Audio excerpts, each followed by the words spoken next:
order. Good evening, dear fellow Toastmasters, dear friends. Welcome to our regular Almaty Toastmasters Club meeting. I would like to extend a special warm welcome to those of you who are new to the club, and we hope you learn a little bit more about the structure of our meetings and how you can improve your public speaking skills and your communication skills with us here. Toastmasters International is a non-for-profit international organization that is based and was originated in the United States. It's represented in more than 126 countries with more than 300,000 people who are members of the club in more than 14,650 clubs around the world. And I have to memorize the new numbers every time because we keep growing. Our club has become official Almaty Toastmasters Club since December 2012. 13? Thank you. Greg would remember because he registered the club. Thank you. It's actually much older. It's designed to help its regular members to improve their public speaking, communication skills, their leadership skills as well, and presentation skills. We provide a supportive and friendly environment in which you can hone those skills and become empowered and more self-confident when giving a speech and telling your stories. Before we begin our meeting, I wanted to introduce you to our club leadership. Our president, Tom Barkowski, our vice president of education, Viktor Hakimov, our vice president of membership, Olga Kim, our treasurer and secretary, Greg Heber, and our sergeant of arms, Ilyas Batyrov, who has you've already prepared for the meeting, but I hope your cell phones are either on silent or switched off, so we can begin our meeting with a round of introductions. We want to learn a little bit more about you, but just to be brief, if we could go around the table from Talgat, if you could give your first and last name, where you work or study, and how you heard about Toastmasters. Hi, my name is Talgat. I work in Tulsa as a technical support specialist. And actually, I came to know about it Toastmaster from Pixel. And so he invited me first time. That's it. Hello, my name is Ilyas. I'm working in oil and gas company as a procurement department, and I heard about Toastmaster like 4 years ago in Astana. Previously, I was a member of Astana Toastmaster Club. Now, like 2 years, I'm an Almaty Toastmaster member. Hi everybody, my name is Greg. I heard about Toastmasters in Australia many years ago, and I heard about Toastmasters at Almaty when I arrived, and I just looked online and did a meeting like pretty much straight away, and I've been here ever since. Hello everyone, my name is Aisha. I work for Alex Company. I heard about Toastmasters Club from my friend. Hi there, my name is Khalwan Khan, and I came from China last year in August. I heard about Toastmasters when I was living and working in Beijing and Shanghai, and so last year when I came, the first organization I could think about was Toastmasters. So I came the first time, I think 2 months ago, in cold winter, when I was living far away. So finally now, today I have a second chance to come with a very nice gentleman at Bezos giving me a ride. Thank you very much. Yeah, so I would love to continue this. Thank you very much for listening.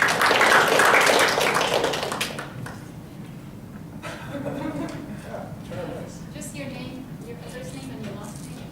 Hello, my name is Shulpan. I heard about the Toastmaster from my teacher. Thank you.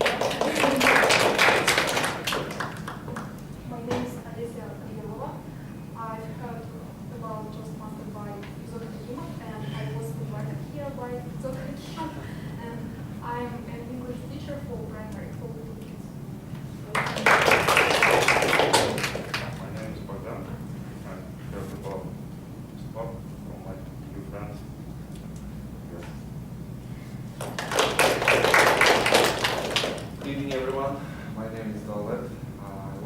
geologist at a consulting company. And I heard about Toastmasters from my friend 3 years ago. Hello, my name is Max. I'm studying in Korea and I'm a member of Busan Toastmasters Club in Korea.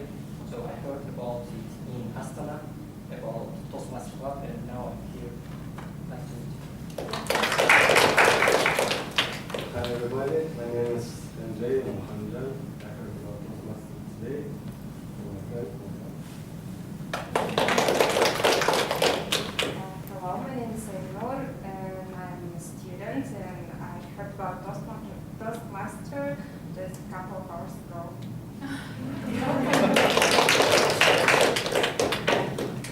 Hello, my name is Lejan. I work for an airline company and I heard about Toastmasters about 2 months ago. Good evening everyone, my name is Chopin. I was participated to Toastmaster for 2 months ago.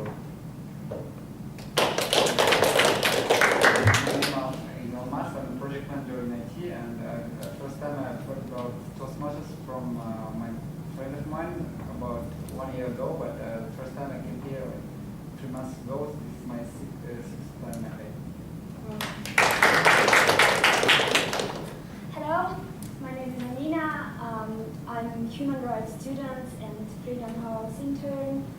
I've heard about Toastmaster 2 months ago. My friend brought me here. His name is Ablai. He's no longer attending, but I'm here instead of you. My name is Marina. It's my second time here, and I heard about Toastmasters from my sister, Ola. Good evening, everyone. I'm so glad that so many people came tonight. My name is Olga and I'm vice president of membership. So if you would like to be an official member, you can come to me. Hello everyone, my name is Anna. I heard about Toastmasters from group my friend. Nice to meet you. Everyone, my name is Nazgul Yula. I'm a journalist. I heard about Toastmasters from my friend. Her name is Asya. Nice to see you again here. Good evening, everyone. Glad to see you. My name is Karat. I'm an engineer at the oil and gas construction company. It's my 3rd time here. My wife brought me here, so that's the way I know.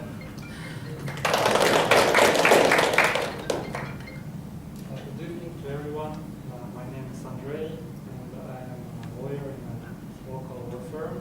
I heard about Toastmasters several years ago, and visited. Not quite frequent, but I tried. My name is Tom Barkowski.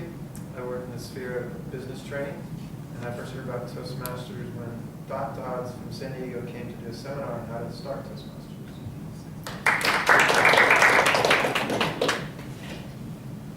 Good evening, everybody. My name is Bigzot Hakimov. I work in Kazakh British Study Center MNK. I heard for the first time about Toastmasters around 2 years ago. I was told by my friend. Welcome everybody once again, and before we begin our meeting, there are 3 individuals who volunteered to help run this meeting with me tonight. And I would like to call upon Andrei Reshetnikov, who stepped up for Nazgul to become the counter. If you could introduce your role tonight. Thank you. Yes, once again, my name is Andrei.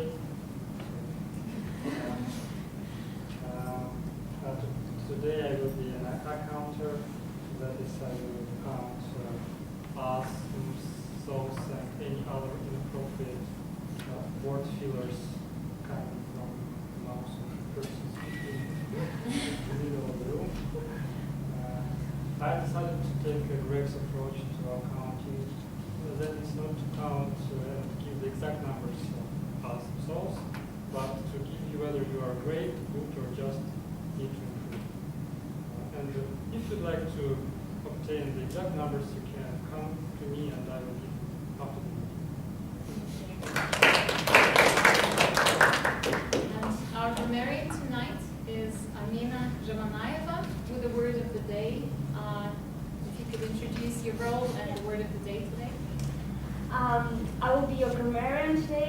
I will do my best to pick up your mistakes, inappropriate use of language, and things like that. And I would also try to pick up interesting language and interesting phrases probably you would use. And let me introduce the word of the day, inculcate. I'm expecting you to use it. And the word means to teach and impress by frequent repetitions and admonitions.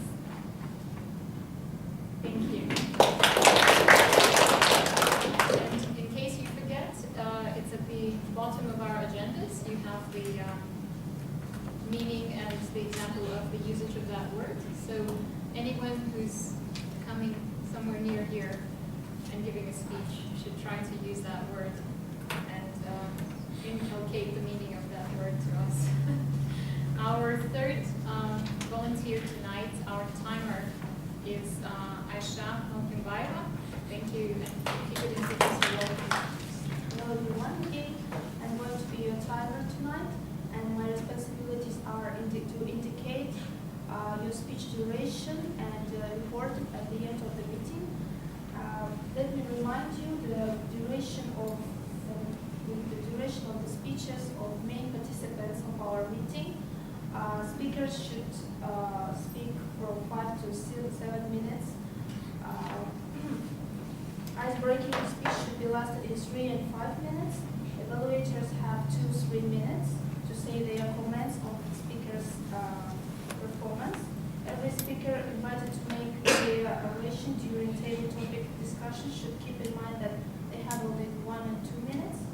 And there are 3 indicator cards which show you the duration of your speech. Really means that you reach the minimum length of your speech. And when you see the yellow card, it means that you need to sum up your speech.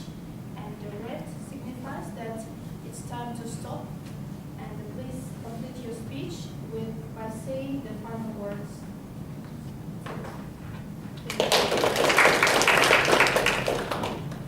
Well, our first part of the meeting is called Prepared Speeches, and this is where the members and some of our new members as well, and guests, could give a speech under different projects. The first project and the first speaker tonight will be giving an ice-breaking speech, and the purpose of that speech is to help us learn a little bit more about him. Toastmasters journey begins with the first speech, and that's an opportunity for the speaker to tell their stories and help us learn a little bit more about Dalgat, our first speaker. Let me introduce him. He's a technical support specialist at Samsung Electronics right now. He thinks Toastmasters helps him improve his presentation skills, and it also gives him the motivation to be his best. We're very happy to hear it. He would have loved to meet Steve Jobs if he would have had that opportunity, because he admires the way he combines art and technology and the way he could create such a huge and impressive company. He loves karaoke, he loves traveling, he loves meeting new people, and the title of his speech tonight is Dreams Come True. Please help me welcome.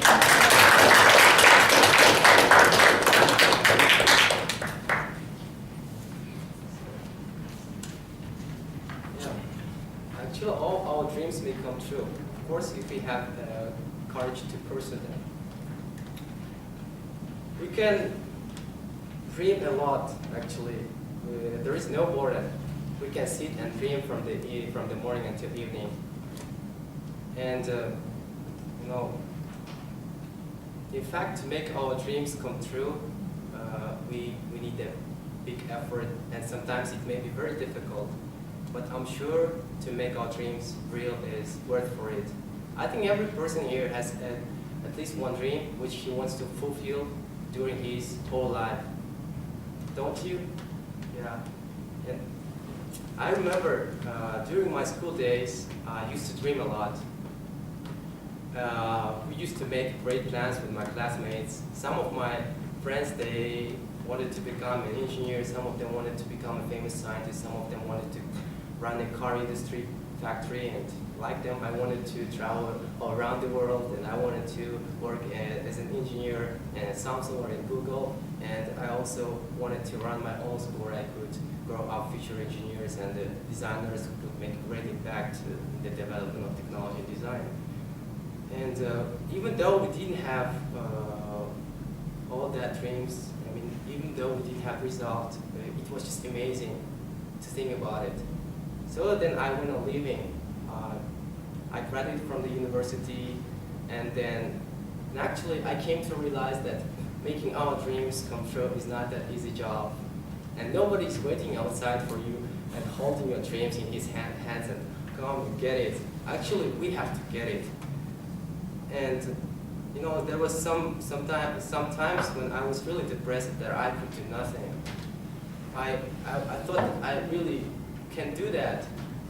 I had no dream job. I had no. I couldn't travel. I didn't have a job to afford my living expenses even. I didn't have the school that I dreamed of. But something inside me that is called a hope was whispering to me that I can do that actually. Yeah, I can do that. Then I went on looking for a job, no matter what job I could find. I sent several CVs and I knocked every door, and actually I was accepted as a waiter in a restaurant. And I thought that, did I have to study for 4 years in electronic engineering faculty to be a waiter? You know? But actually it didn't matter for me because I wanted to earn money and to start my traveling. My first destination that I wanted to go was Malaysia. And I went on working. And actually, from the first day, the job as a waiter, it started to grow on me. I could communicate with different guests from different corners of the world, and I could have some fun sometimes. Then I just relaxed and just kept on living. And one day, I got a sudden call from Samsung company, and they invited me to interview, and I was a bit nervous because I had to send lots of CVs and some mails, and it was just suddenly called me. Yeah, and then I accepted. I went to interview. I met with my local manager and with my Korean manager, and they were asking me questions about my education background and my experience. They were asking about the questions from telecommunications engineering, and then they were asking about my language skills, where I wrote like 5 languages, even though I didn't know maybe some of them, but I wrote 5 languages. It was fun, and it was my native Kazakh, Russian, Turkish, English, and Korean. And 3 languages. For 3 languages, I interviewed with my local manager, and the Korean manager, he interviewed me in English and Korean. Actually, it was funny for me, and I started to like my future job from the first minute. And then, fortunately, I was accepted as a technical support specialist. I was really happy because I was dreaming to work in Samsung, and actually I got the job. It was a very good feeling deep inside. And then, thanks to that job, I could just save money easily, and I could go everywhere I wanted. The first thing that I did, I just saved some money, took a vacation, and bought a ticket to Malaysia, and then just flew there. That's all. And when I first stepped into Malaysia, I was like, eventually I did that. There was such a kind of feeling inside that, I did that. It was great, actually. And eventually, about my last train, which was a school of engineering and design, I'm still dreaming about it. And I'm sure that I'll achieve it one day. And maybe I'll be standing in front of you and I'll be sharing experience about running a new school, and who knows. And dear guests, dear Toastmasters, dear fellows, in conclusion, I want to say you the following. No matter wherever you are, whatever situation you may end up, whatever language you speak, just Wichita, Armandan, or Hayaletin, it's not just to say in Korean, common Shiryon Haseyo, just dream and dream and make your dreams come true. So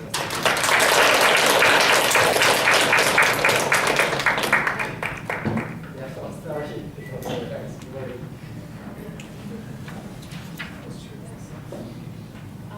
Thank you very much, Talgat, for also inculcating in several languages to us. That was a very impressive linguistic comment, and that was an impressive icebreaking speech. We will move on to our second speaker tonight. That's Greg Heber, our very own treasurer and secretary, and an experienced speaker and part of our leadership team. The purpose of the project that Greg has prepared a presentation for is get to the point.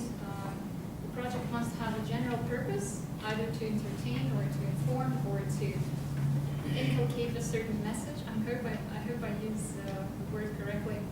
And that specific purpose should be gelled well into the speech and support the purposes and the goals. Greg looks perplexed right now. Let me introduce you to our speaker. For the past 6 months, Greg has been running his own project, which is called Kangaroo Bar and Grill. If you haven't been there, it's a great place. And we sometimes like hanging out there. He found in Almaty Toastmasters Club, he found an ultimate speaking club, and he's been to many of those because it gives him the confidence to confront his fears like no other club or organization did. He is a fan of Chuck Norris. He notes that he's simply a fan. And his favorite hobby is riding his bike. The title of his speech tonight is intriguing. It's called Lies. Please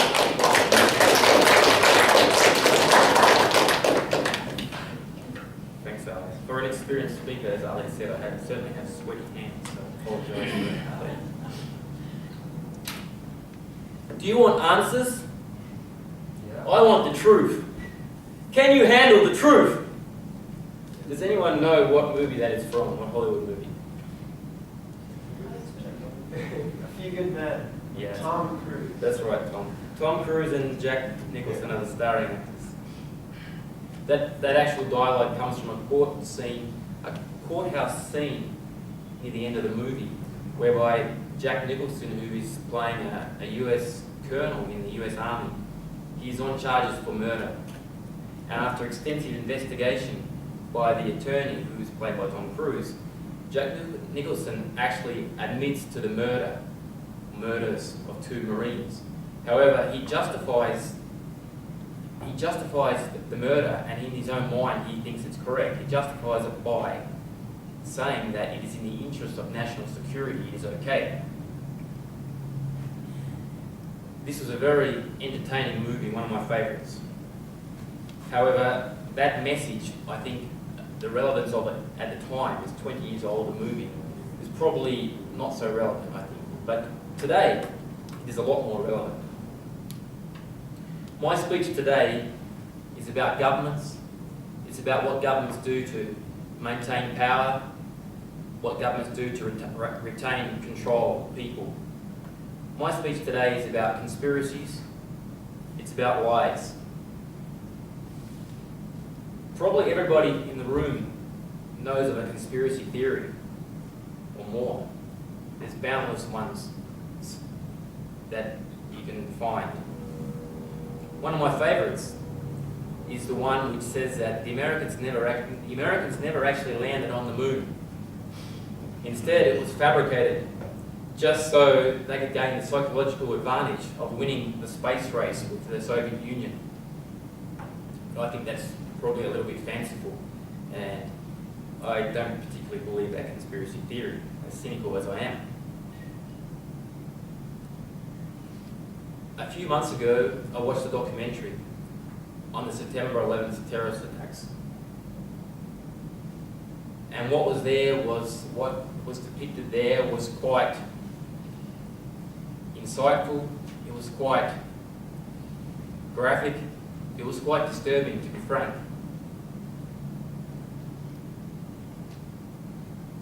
Basically, the stories, I'm sure you may have all heard of this theory, but basically what the story was, there was no accusations, of course, because there's no hard proof, but basically the story was that the Americans themselves instigated this attack. There was no Osama bin Laden involvement. There was no Muslim extremists, terrorist involvement. It was the American government themselves.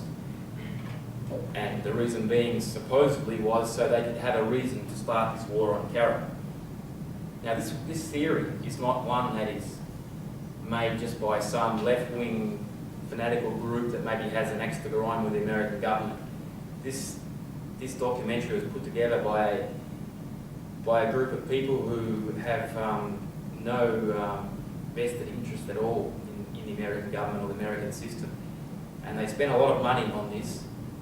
And the evidence and the investigations and the scientific research that went into this documentary uncovered a lot of evidence which is very hard to refute. But again, you can never prove something like this, so again, it's only a conspiracy. Now, there are a lot of other, for the last 5 years, I think 10 years ago, I would never have been interested in conspiracy theories. And it's only in the last few years that I think I saw one or read about one and then I got an interest in it. And there's so many other conspiracy theories out there in the world. A lot of them are quite believable, others are not so much. And they're not all about the Americans, they're not all about governments, it's right across the board, all different countries and different groups. But what they all do, in my mind, is even if only 1% of what the conspiracy theories out there say are true, then it paints a really ugly picture of the world that we live in. Why is this coming to light now? It's not because conspiracies are new. It's because of the times that we live in. When I say the times, I mean the drastic situation that the Earth, that we find ourselves in on the planet at the moment. The recession of 2007 is still continuing. There are many internal conflicts throughout the world. The quality of life of man in general, especially the Western world, in comparative terms, is as probably one of its lowest. And when man's livelihood is taken away from him, man acts. And the first part of that action is he asks questions. Where are you spending the money? Why are you spending the money?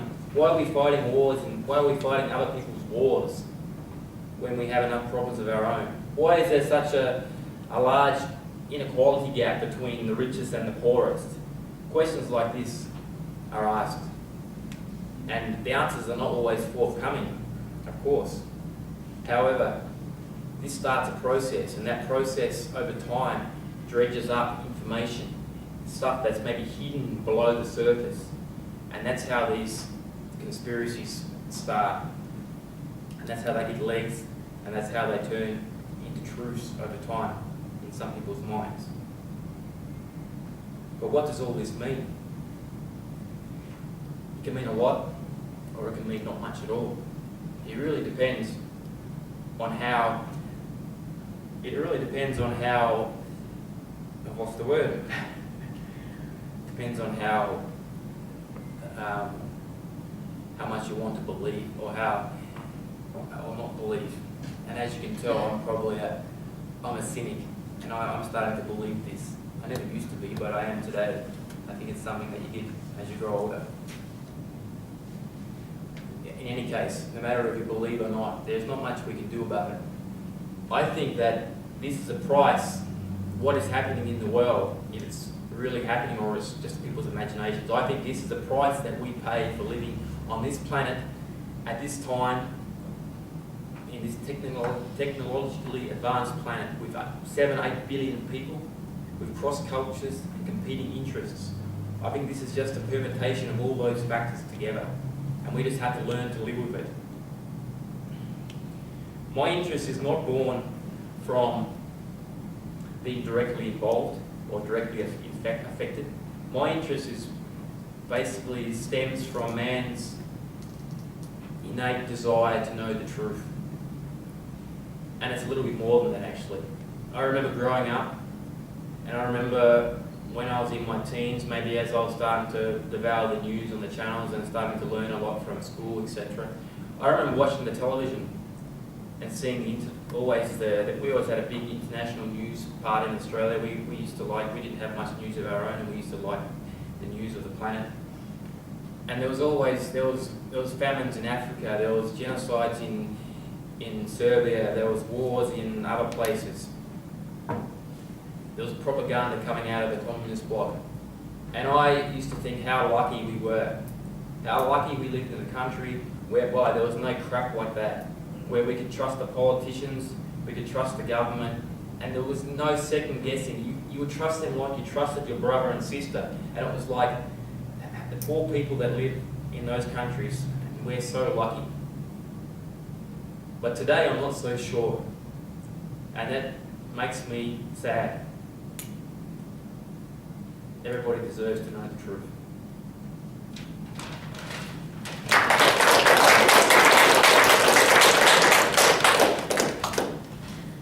As usual, Greg delivers something thought-provoking and also allows us to have our own mind on that. I like how you purposely get into your evaluation session there now, but I think that you purposely forgot the word of how. It depends on how, and then I wanted to know the answer, so thank you for that. It was really impressive. Our third speaker tonight is another ice-breaking speech. And as we say, our project speakers have put a lot of effort into presenting for you tonight, especially those who are doing it for the first time. So thank you for showing your support and giving your applauses.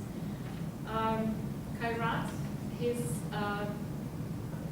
giving an ice-breaking speech tonight as well, and I think he started attending our meetings quite recently, so we are very appreciative of the fact that you volunteered to give a speech tonight. He's working in the oil and gas construction company called Customer Service for the past 2.5 years. There are many things that interest him in Toastmasters, and things like improving his speech and language, new connections and new experiences. He would like to meet Lionel Messi and make a selfie with him and take an autograph because he considers him a genius of football. He's interested in a lot of kinds of sports and very successful. Football, biathlon, mountain ski, boxing. He also does jogging, swimming, and playing football every week. He also loves nature. And the title of his speech is Motivation. I'm curious to learn how he gets motivation to go.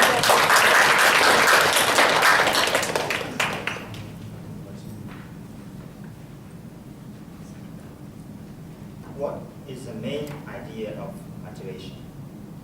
What is motivation?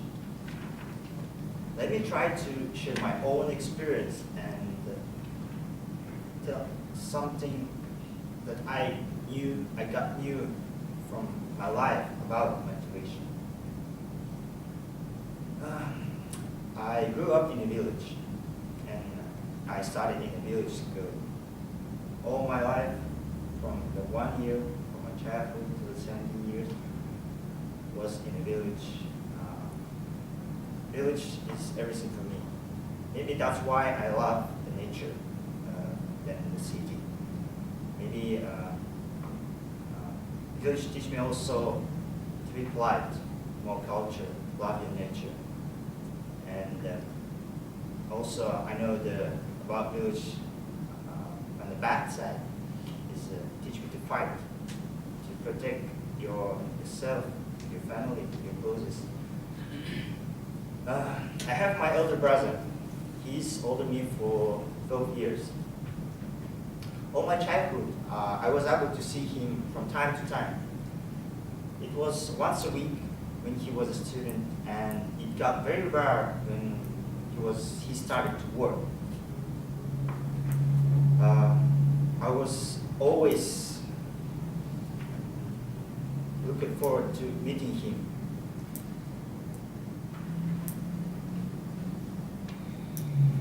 And now I want to share some few key points of my experience, of my life experience. At the regular visit of my brother, I was studying at 7th floor.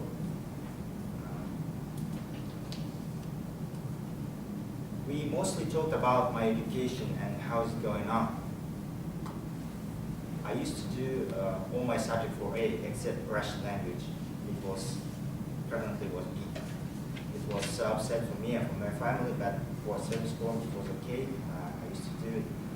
For the end of the first quarter of school year, I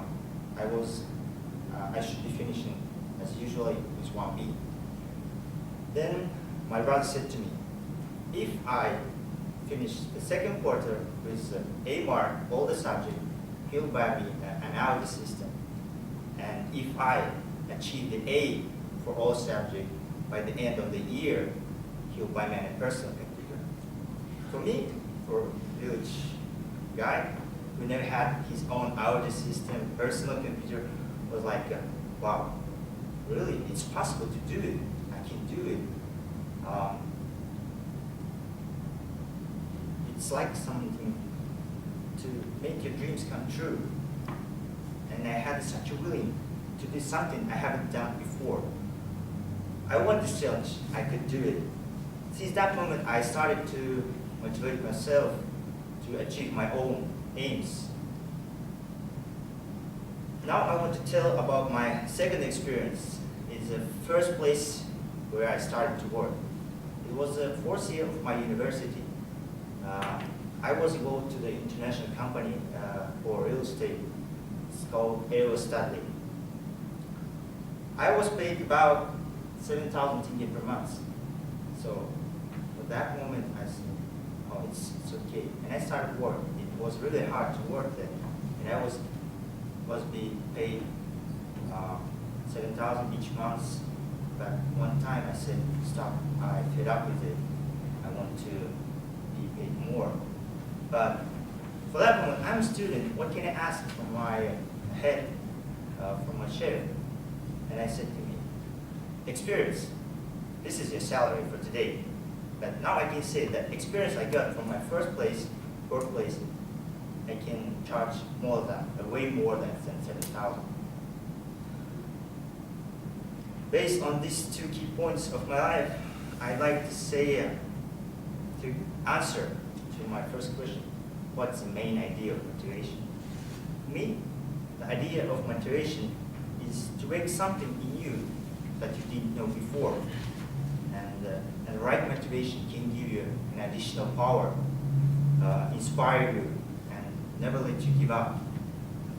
I would say the few examples, so everybody here, and it's what I believe some of them, you had a very tough day. It was very hard, you were tired. But anyway, you are here after a long day. You have motivation to be here, to have some experience, to be better than other ones. Anybody wake up and say, oh, I will start running every morning, but you wake up and say, no, I will better sleep. You do it, but if you start motivating yourself, you can do it. As we say, easy to say, hard to do. Motivate yourself, and you will do it. Thank you.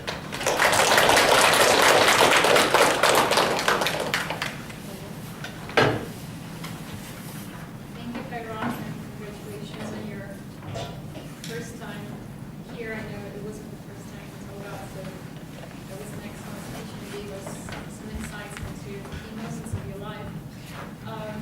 The second part of this meeting would be, this session would be the evaluation part. And the first evaluator for speaker number 1 of the webinar is Olga Kim. Welcome.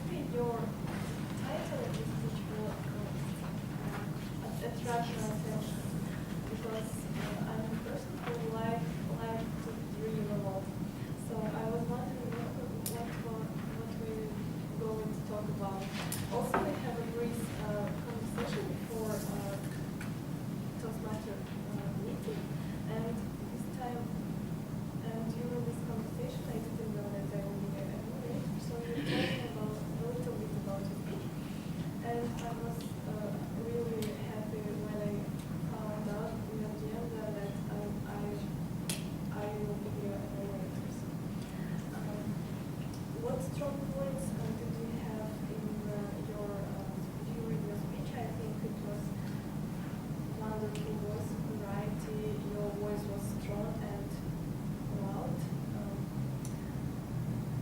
and you talked confidently. It was seemed clearly that you prepared your speech very well, because you had the paper in your hand, but you never looked at it even once. So that was a great preparation. Also, you used great eye contact, so all audience were able to see your face. It was looked like you were talking about a topic that you know really well. Since you were talking about your own experience for your life, that was really interesting. As for me, I learned a lot about yourself. Yeah. Since you shared with us how you overcame hardships and how you didn't stop, how you didn't give up your speech or your dream.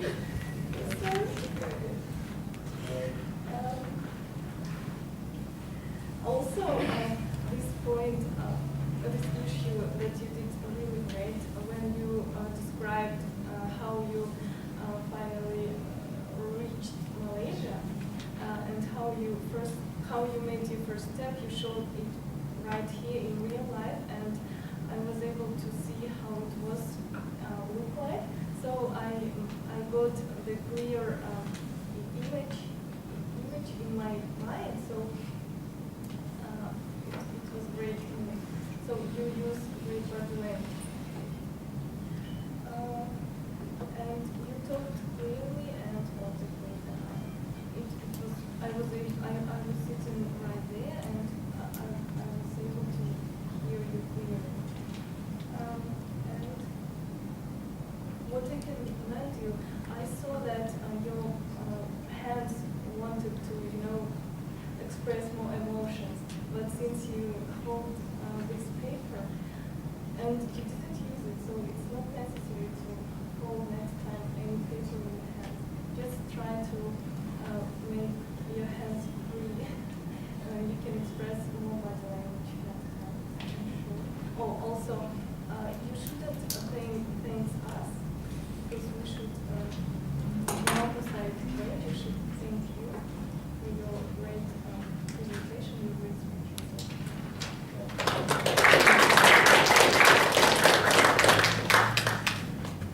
Thank you, Wada. Our VW for Greg Heaver is actually Tom Berkowski. You think we can't handle the truth? You can't handle the truth. It makes me mad when someone from another country picks on my country.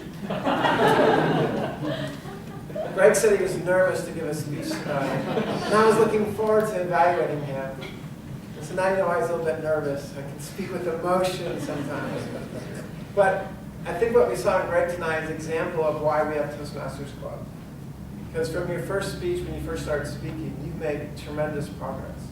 Even though your ability today to speak with confidence, which is one of the goals of employees, it's a difficult topic to speak before an audience, and especially when saying, don't trust your government, or you looked at me a little bit, what's the Tom's response going to be? And but the Toastmaster magazine you get if you're an official member talks about cross-cultural communication. And so it's helped me to grow, it's helped Greg to grow, to communicate better. And you did well with gestures.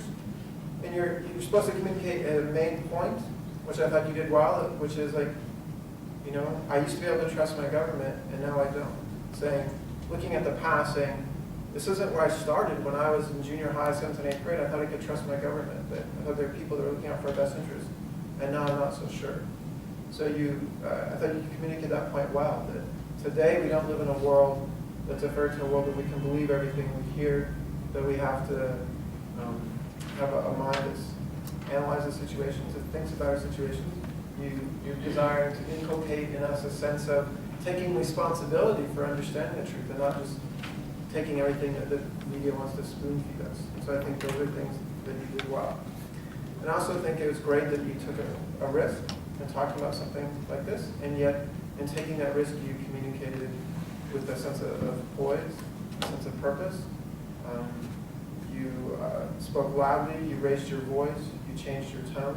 Those are all great things that you were doing. And so really appreciate that. And it caused me to think as well, and I think it probably caused a lot of you to think. And I think that's the sign of a good speech. That was to think and question things that you might not otherwise think about or question. A couple of things that you could do better is you talked about, you saw this video and it gave lots of evidence and really made you think. It would have been good in this case getting to the point to give 2 or 3 specific points, maybe some things just so we know what it is. You're making, or unless your goal was to make us want to go see it ourselves, which then it does that. Like, well, what was it? What was in there? The other thing that you did once you lean forward like this on the podium, if it was purposeful, it's great, but generally we don't, in giving a speech, we don't want to do things like that. Otherwise, excellent job, well done.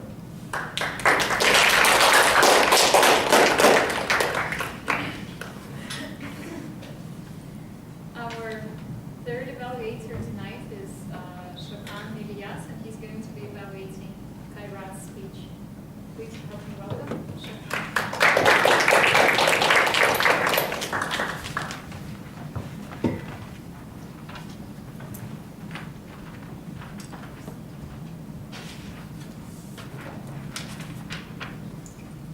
Good evening, everyone. Thank you to Toastmasters leaders to give me the ability to evaluate. Thank you, Kairat, that you inspire speech. I like that you start your speech with unusual way, with question. These tricks usually work. And the content of your speech was very familiar to everybody of us. From the speech, we know that you have a brother, and your brother make measure lesson, measure about that you. He give you a measure lesson in your life, and I cut the main idea from your speech. I know that this was your first speech, and maybe, but I think that you quite increase your level of speaking.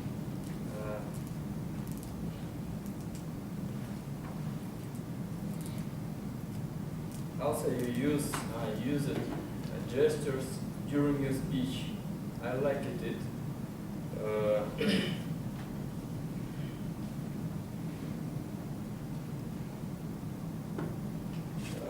That's all. Thank you to your speech.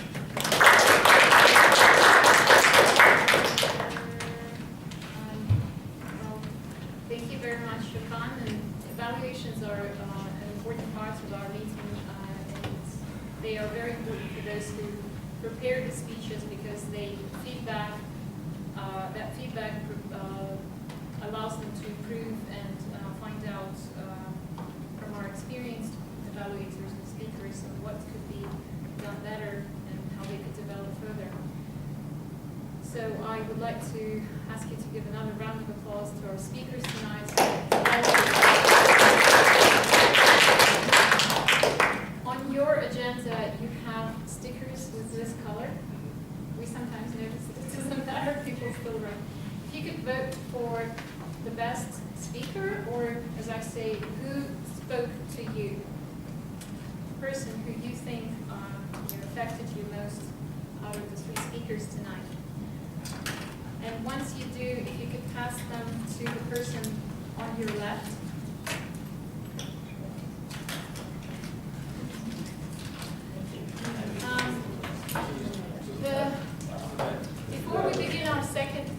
part of our meeting, to make sure that you're still with me and still listening, and testing your listening skills.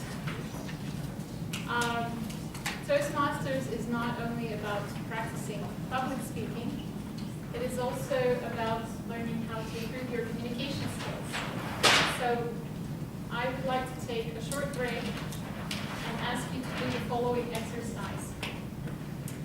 There are 3 questions here, and if we could all gather in this part of the room to check how beautiful Almaty is at night, and your goal would be to meet at least 3 members of our club, somewhere here, 3 people in this room, and find out who inspires them, their favorite hobby, their favorite movie, or the movie they've recently watched.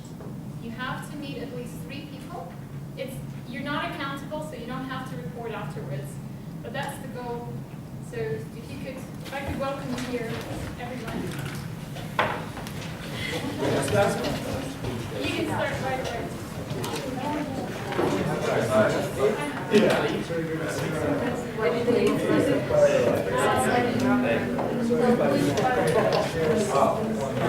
I got you this quickly. Good? Inspires me.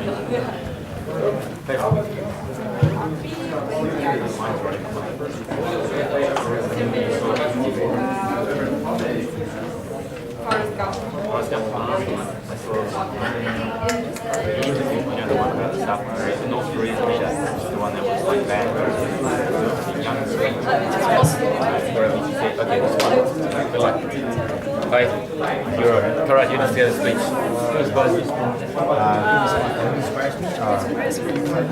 I can say that. There you go. My brother. Yeah, okay, good. I've already told you. It's easy for me. Tom, I know. Who inspires you? Running bike. The same I have. And you? My favorite hobby is movie. For example. Good one. One recent one about the leader of No, I haven't heard about that. Yeah, it's cool. It's one that the North Koreans they take the Sony records and like deleted all the because they didn't want it to be released. Yeah, fantastic. It's very funny.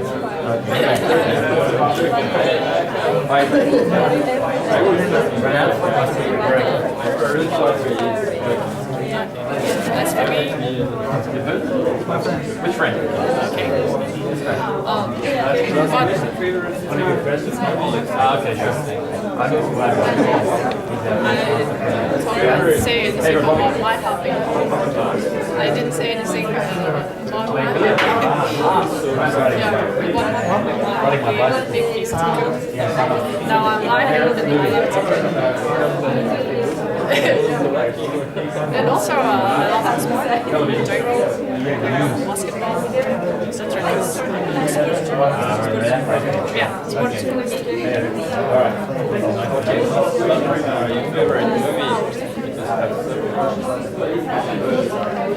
I should think about it. About you.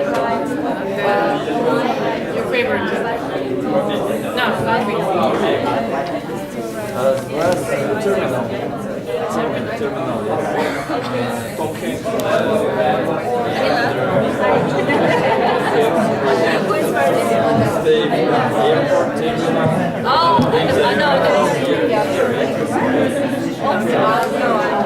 To me, I don't know.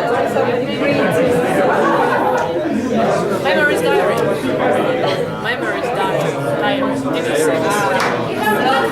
It's very romantic. It's very beautiful drama.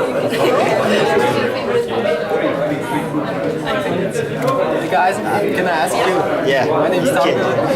Tom Bruce. Who inspires you? Yeah, my brother. Brother? Yeah. What is your hobby? My hobby is playing football.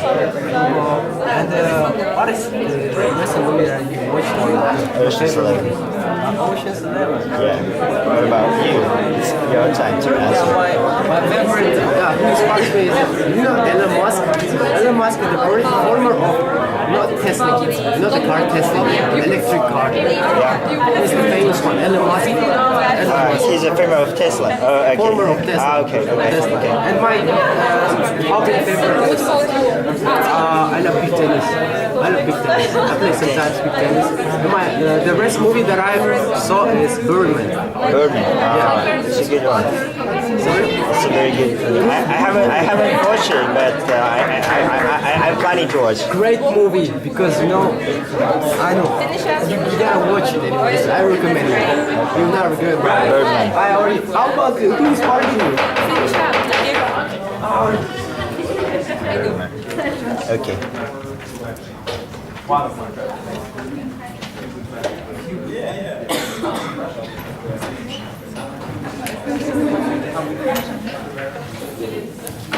The one from Yeah.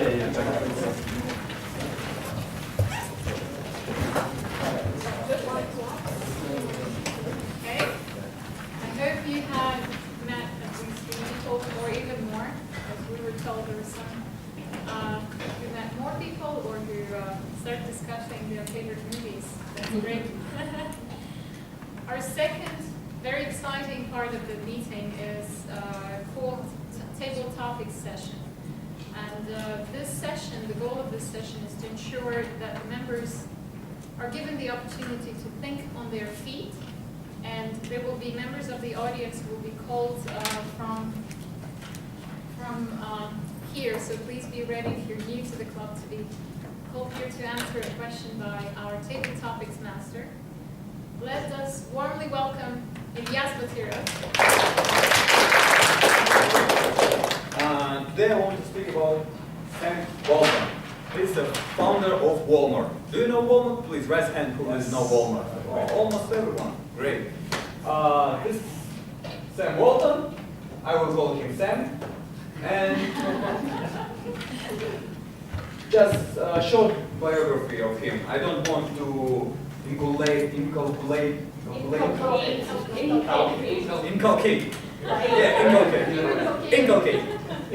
you with a lot of stuff about him, things and numbers. Just few points, like he born in 1945. After leaving the military, Walton took over management of his first variety store at the age of 26. Who is 26 now? Please raise hand. No one. We know all of you. No. Okay. The first true Walmart opened on July 1962.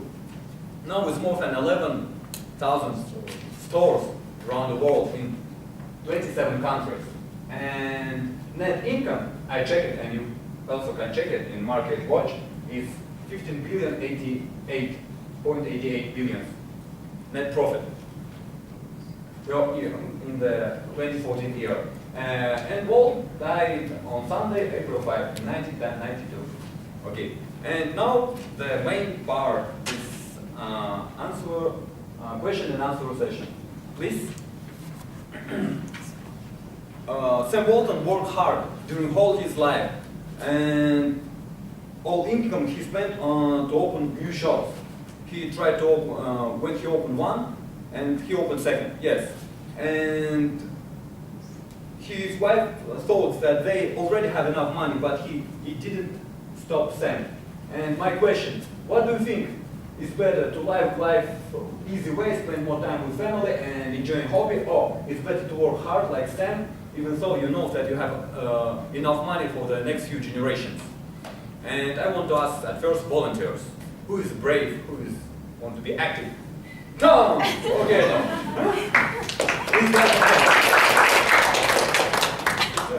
There's an ancient quotation that says, what does it profit a man to gain the whole world if he forfeits his soul? So I was once at a conference, a leadership conference, and they're talking about this. And there's one of the speakers talked about a businessman from Texas who had sacrificed much to provide for his family. He had a successful career, he made a lot of money. But he said, in the process of that, he was never there for his son or his children. His son was on drugs. He was divorced from his wife. His youngest daughter was depressed, value and other things. And he said, this day, if someone told me, if you sawed off your right arm and it could reconcile you with your son, he goes, I would do it. I love my son, but I've lost him, and I would give up my right arm to be with him. And so I think in this situation, if you have enough, you can provide for your family and care for them well. We don't need billions to be happy. If you have billions, it's just more responsibility to take care of it. That may be your calling. That may be what the plan is for your life. But I think for myself and for most of us, it's about being a good husband or a wife, investing in our families, and raising up the next generation who's going to care for the world and care for people. And it's not about going for things, because if you talk to most people who have a lot of wealth and have sacrificed much to get there, they would give it all up to have solid relationships, to have family and friends that care for them and love them for who they are. Any volunteers? Maybe someone. Oh, Edgar, please. Please welcome Edgar. This is our official member, experienced speaker. Good evening, everyone. Well, this is a big question to every person, and being a female, I suppose for me, it's of course better to be with the family, to care about your children, husbands, your parents, and the ones who are younger.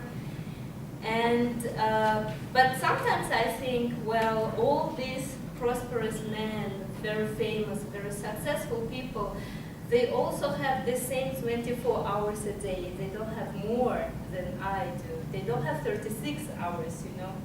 And then I think, actually, to be successful, you don't need this extra 36 hours. You just need to be efficient with what you have, with those 24 hours you have. And another thing I remembered now was that little story about a fisherman and a businessman. If you know, there was a little dialogue between them. A fisherman said, like, I'm getting this fish, which is enough to provide my family, and the businessman says, no, you can get more fish, and then you can get bigger boats, and you can get even more fish, and then you can become richer, but in the end, you can become a really rich man, and then the fisherman says, then what? He says, well, when you get retired, when you get old, you can buy a house by the sea and live with your family and fish for yourself. So that's an interesting story for some time while we are young. I would like to encourage you to be really striving and prosperous to achieve all your goals, and have a rest and be closer to your family when you get home. Thank you. Who else wants to answer to this question? One more. Okay, great. Please welcome.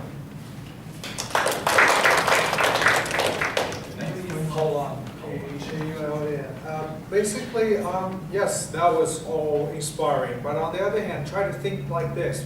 People grow, right? When we graduate from high school, it takes a while for us to mature up, you know, experience the world, learn everything from our experiences, travel, work, take responsibilities, and just basically grow up. And for me, I think it's a 50-50 thing. I mean, if you imagine a young person after 18 years old, he or she would take, let's say, 10 or 20 years to work their ass off, you know, to support his hobbies, you know, life in general, experience his career path if possible, and basically just experience the world before he or she figures out what to do with his or their life. And finally, by the time you hit 30 or 40, you start to realize that, hey, I'm a family type person, or I'm a driven career path, you know, business kind of person. Then you just work on that, you know, you start to build a family, or others, you just continue to work really hard like Steve Jobs or anyone else, you know, in the history.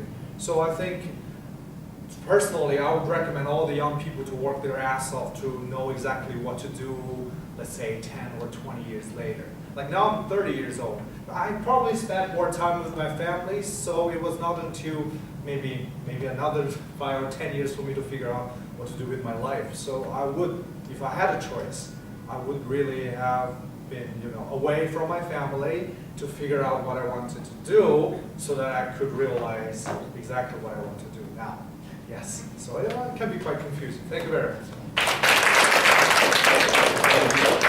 Great. Walton was a hard-working guy, but also he didn't spend all his time on job. Also, he had a hobby. It's hunting for quails. You know, quails, yes? Am I right? And I want to ask you, do you have a hobby on which you can spend all your time? I mean, real passion. Hmm? Yeah, who want to respond? Like, who didn't already? Please, welcome. Who have passion? Nobody? Okay, I will be. That's my job. Yeah. Okay, I want to go Saltanat.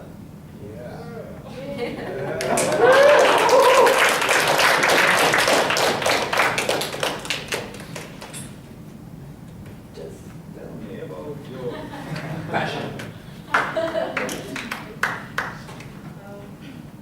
I like, my hobby is drawing and making new clothes. I want to be a designer, so I think it's my passion. So I want my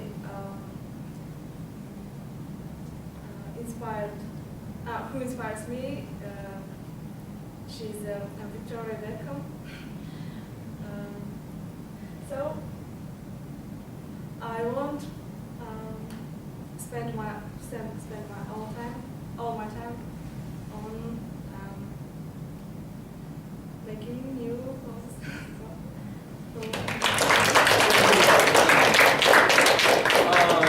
Yes, and Mr. Walton was one of the founder of corporation culture.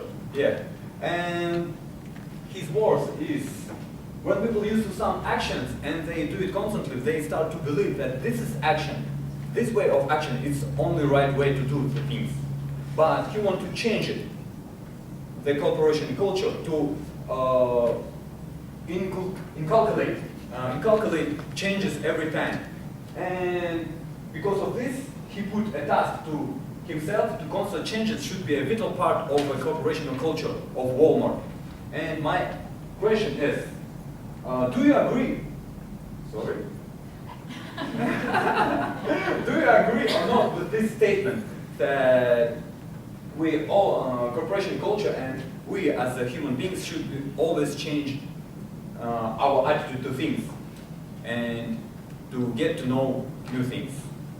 What do you think, folks? Do you agree with this statement? You can read it again. This is right one. And this is the same one. Around you, you can't just keep doing what works one time. Everything around you is changing. To succeed, stay out in front of change. Do you agree with it? Explain your answer. Any volunteers? Okay, I will choose. Max, please.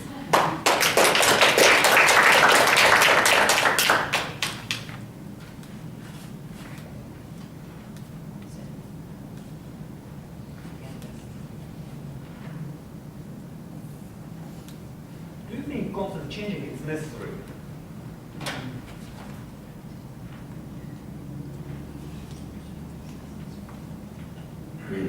No, actually, even though Sam Walton is a great person, who's a great achievements, I cannot agree with him because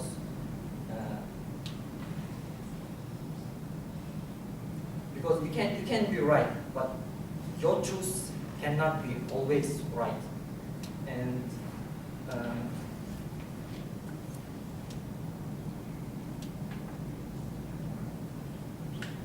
there is in one problem. If we have one problem, we have a lot of way of treatment of this problem. So actually, no, I didn't understand well. Especially, I'm trying to say something. I just want to say. Yeah. It means that to be better than others, you should be always changing yourself, your company, and so on. Improving. That changes. It's not only improvement. Sometimes he did changes just for changes. Okay. Yeah, in that case I agree with you. Because to develop yourself, your company, you should make always some change. Because now world is growing up, world become global, and so I think every person have to always develop yourself, your company, all everything. That's nice. Do you want some dedica? Please. Okay. Please be brave. This is a good opportunity to improve your public speaking skills and improvisation. You know. I'll try not to be only brave, but also very active. I'm trying actually. Well, this is really true about the business. I suppose in business sphere everything is changing sometimes too quick, and if you want to really be successful, you have to change. I mean, your company, you have to constantly improve your skills, personal skills, and the skills of your workers. But I came here actually to share my other opinions about changes in life, not concerning the business, because I'm studying psychology nowadays, and I've learned a few interesting things. One of the things is that all our patterns of behavior come from our childhood. And I'll bring you a very sad example. For example, if a child, a girl, was beaten up by a father or older brother, and she would try to hide from her father or brother, not to be beaten up. And this pattern of behavior lives when she becomes adult. When she grows up, she would still somehow, try to escape from the direct contact with a man or with a young boy. And this pattern of behavior, it comes subconsciously. It doesn't come on a level of thinking. And here, why I think change is really important in personal life is that if you try to behave differently in different situations, you will learn the life, and you will learn and understand that actually we can, behave really differently from what we have learned, which pattern we always are following. And try to come here and speak. Thank you very much. And please keep next one. Next, keep it. And yes, when journalists ask him what is your main reason of success, and he said that they set a goal and just went to them without any turn, just to the goal. And my question is, do you have aim on which you can spend all your life, like life aim, life goal? And what do you do to achieve it? Do you have any aim of your life, some goal, big one? Any volunteers? Who have? Please, welcome.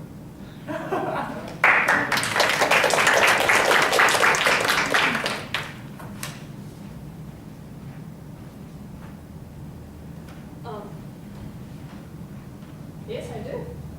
I have my aim, I have my goal, and what I want to reach in my life. Now I'm working as a journalist, but the main goal is to be a newscaster in the future, and I really believe and I really want to be a newscaster, and I cannot say that I want to spend my whole life to reach this aim. I believe that I will reach it after maybe 3 or 5 years, to be a very nice and good newscaster. And also, it's not my aim, it's not my goal. I think it's, now I'm married, I'm a wife, and also I want to be happy with my husband, and also I want to have our children in the future and to be a good mother. Maybe I think they're all women. Their position, I don't know how to say it, how to explain it, but in life it's to be a good mother, to be a good wife, and also, if it's possible, to reach your dream in a career.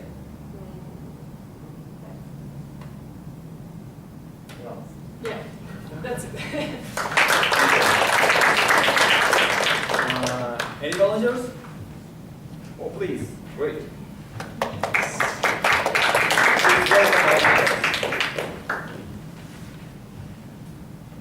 So actually, yes, of course. Generally, of course, when you want to achieve something, the goal, of course, you should work hard on it and to move only in this direction. But it's like in generally. But at the same time, people should be also flexible. We could go always in one direction, and we could understand just in a few months, few years, or I don't know when, maybe just when retirement or whenever, we could always understand and be ready for something to change, something to come. People could work like years for something, for some business. They could think that they are very successful for it, but actually, sometime later they understand that they just didn't understand, didn't see other possibilities. So people should be ready, should be flexible. And I think, for example, me, I've been always like IT specialist, but now I'm also trying to think about some new possibilities for example, for some anti-corruption researches activities. And I cannot say that I should be working only on IT. I should always think on, be ready for other possibilities. And I think it's better. Good aim. And yes, and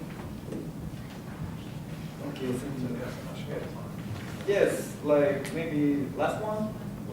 Okay, and last one. Sam didn't like people who like spend their own money and have a luxury life. He was thinking that humble is the best thing, and it's not good for society when you show them all your money. And in this issue, he was very, very humble. And what do you think? Do you agree with him? If someone has a lot of money, he should buy the not most expensive things, but like things for the middle class. What do you think about this? Or if you have a lot of money, you should show them and buy luxury stuff because you can buy it. What do you think? Last question, it's last opportunity. Okay.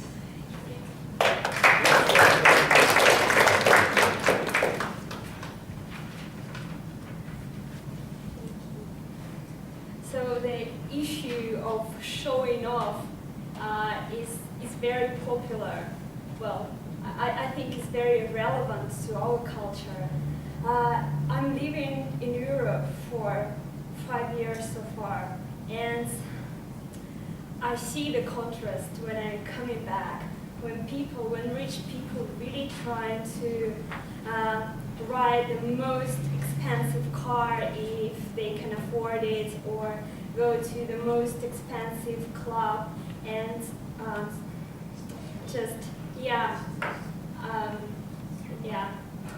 spending money like this. And in Europe, even the person is very rich. He's usually driving a very modest car, gasoline saving, and you cannot even see upon the look if he really got a lot of money. I think in Kazakhstan it also, because of the culture as well, because of the mentality, we have this issue. I can say that even the women in Eastern cultures, they're wearing a lot of jewelry. Did you notice that?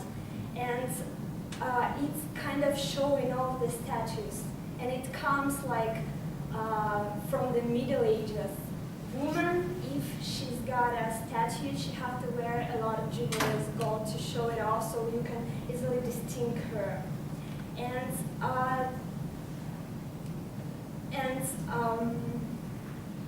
Showing the statues, and you can,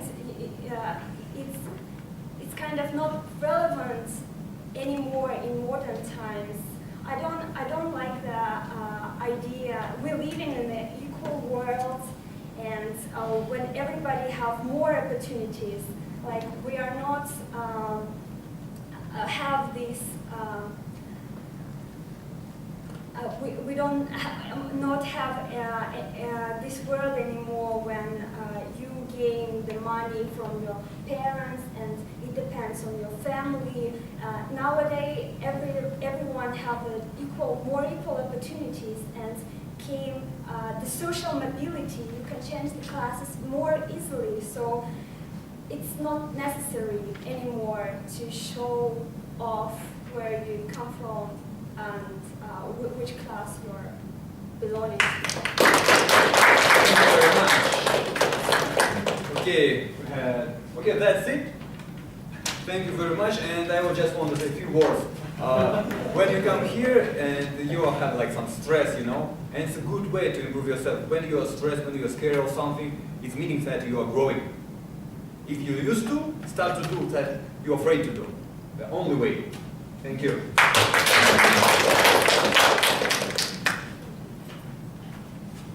Thank you very much, Elias, for an interesting table topic session. And I would like to ask you to put the names of the best table topic speaker on the cage sticker. Tom, Yedekar, Kaula, Salmanat, Max, Yedekar, second time, Nazgul, Almas, Amina.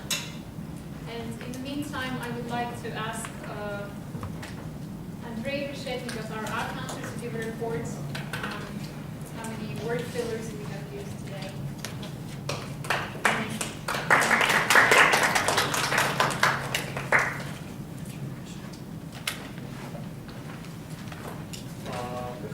Nice introduction, accountant.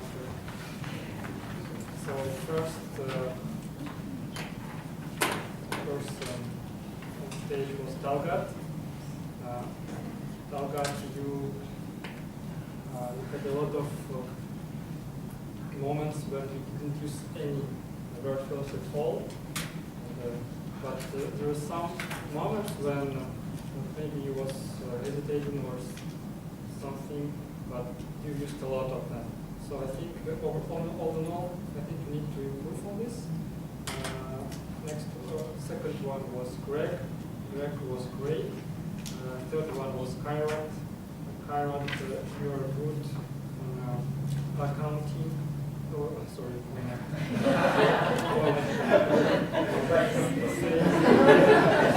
I hear it. Save tasks. Next one was Olga.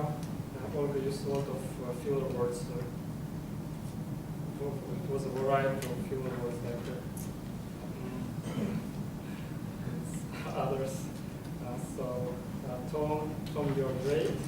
Shokan, you was a little bit short, but the density was very high.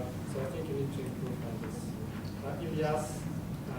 Elias was good, but taking into account that your time scale was larger than others. I mean, the time of your speech, the time of your session. The other card, he was great. Ulan, he was good. Sultanat, you need to improve. And Max also need to improve. And the other car second time need to improve. Thank you. Was good. You're good. Almas, you're great. And Amina, you're also great.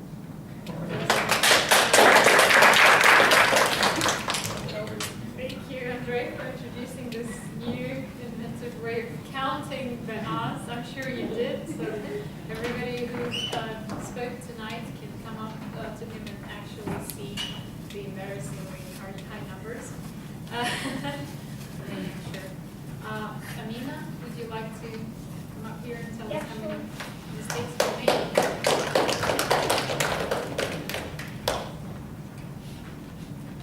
So, as I promised, I prepared a video report. I'll try to pick up some mistakes that you had. You have like really little number of them, so I didn't have my job. Alia, you used the word of the day so many times. Thank you for that. And you used them reading time and purposeful. And Talgat, I didn't hear that you have a lot of mistakes, but you just use the word actually a lot. And Kairat, you said looking forward to meeting him. And probably to meet, you don't use ing when you got to. I was involved to company, probably wrong preposition. I can charge more than that money, you said. Probably I can't be charged, or I don't know what you mean. Probably you meant that you can get more money than that. So I can be charged is better. Olga, you used it was looked like, and you used it twice or even 3 times. It was looked like. It looked like without was. Am I wrong? Yeah. Like she's using two different times in her. It was looked like. Okay. And Shokan, you said thank you to your speech. It's better to say for your speech and not to your speech. Almas, you used the word of the day but in a wrong way. Oh, sorry, not Almas, Ilyas, yeah. Because it sounds not very good. You said, I don't want to inculcate you with much information. It sounds not good because inculcate is something that you do continuously when you. I don't Same information, yes. Yeah. I think you were thinking the word inundate. Yeah, probably. Yes. You missed it. And the second time wasn't that good as well. What? You have to check the meaning of the dictionary of the word. I'm sorry. Inculcate. Inculcate. Inculcate.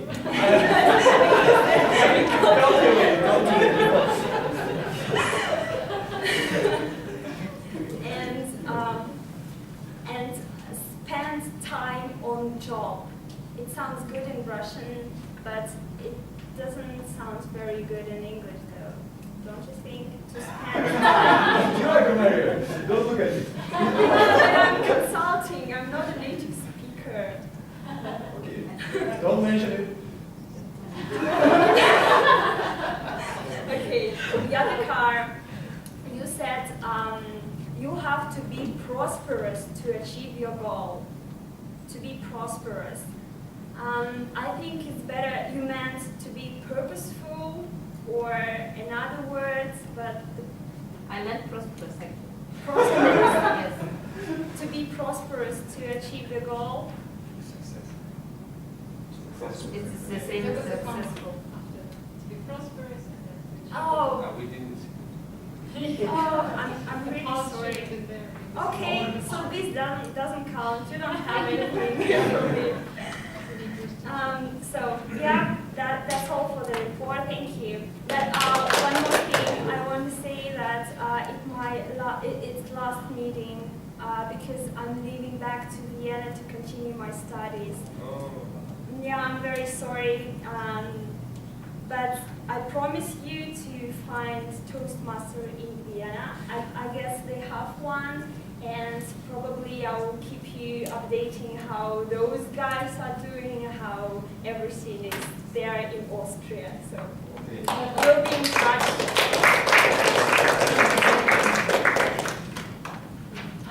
Amina, thank you so much. We've appreciated your contributions in such a short while that you've been here, I think 4 or 5 meetings, and you've really been an active member, and I hope everybody thinks that Matt does the same. So thank you. It's been a pleasure to have you. Our timer is looking at us in a stern way. Look forward to Aisha's report. Our speaker number 1, Hogat, 5 minutes 47 seconds. Break 8:48, and Khairat 5:38. So all of our speakers exceeded a bit the maximum time given for that. Evaluator number 1, Ola, 3:48. Tom, 3 minutes and 3 seconds. That's perfect. And Shokan, 1 minute and 52. Try to say a bit longer. Try to reach at least 2 minutes. And then Tom, for table discussion, your speech was 1:29. Yadikar 1:50 and exactly 2 minutes. That's also perfect. Kaulan 1 minute 42. Sultanat 46 seconds. And then Max 1:29. And Nazgul 1:45. Almas 1:18. Amina 2:41.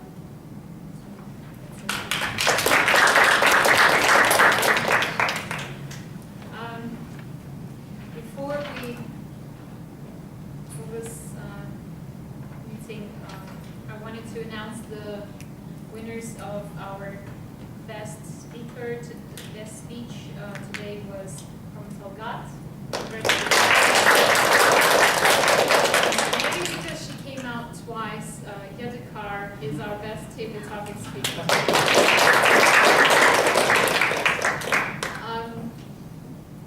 There are 3 things that people fear most. Number 1 is death. Number 2 is public speaking. And experienced speakers and experts in public speaking say that the only way to conquer your fear and the only way to become a better speaker is to come here and give a speech. The first time, your hands will be shaking, your knees will be shaking, you'll be dizzy, you won't see the audience, but I encourage you, and our club and our leadership team encourages you to come up here, volunteer, become a member, and improve through practice. Those who are new to the club, I wanted to show you, at the end of the meeting, you can come up to me and see these exciting books that you can go through and review the benefits of our membership. And I also wanted to ask our leadership team to just stand up for a moment. That's Tom, Ilyas, Greg, Olga, Yadikar, and Dolet. You're also here.